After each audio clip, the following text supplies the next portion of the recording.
China Arnold is an American convicted murderer.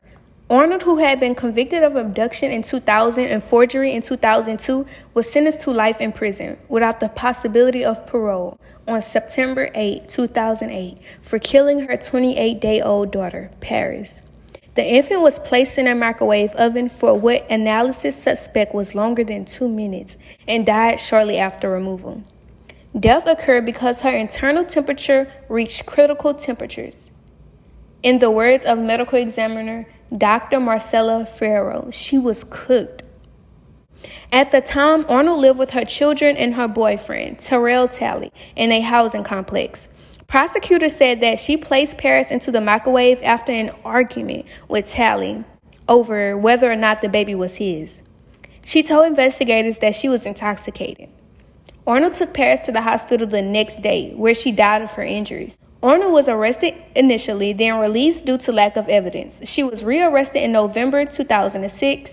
Shortly after Arnold first began trial, Talley told the Dayton Daily News that his son told him that he pulled the baby's lifeless body out of the microwave after a neighbor's boy had put her in there.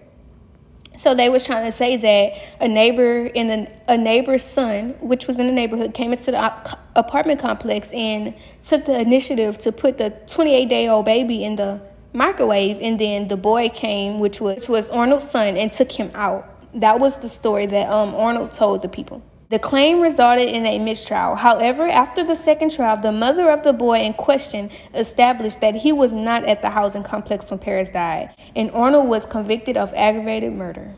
On November 5, 2010, the Second District Court of Appeals reversed Arnold's conviction, citing misconduct of prosecutors and that the court erred by not allowing material witnesses to testify in Arnold's defense.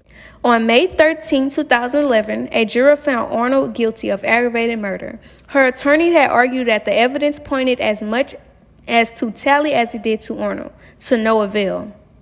Arnold has been incarcerated in the Ohio Reformatory for Women since September 11, 2008. On May 20, 2011, Arnold was sentenced to prison in life. May 20, 2011, Arnold was sentenced to life in prison without parole. Her attorney says they will appeal the decision. And that's the end of this story. It is such a sad case. I hate when I have to do sad cases like this, but I make it my due diligence to do stuff like this, okay? So if you guys like the story, make sure you like, comment, and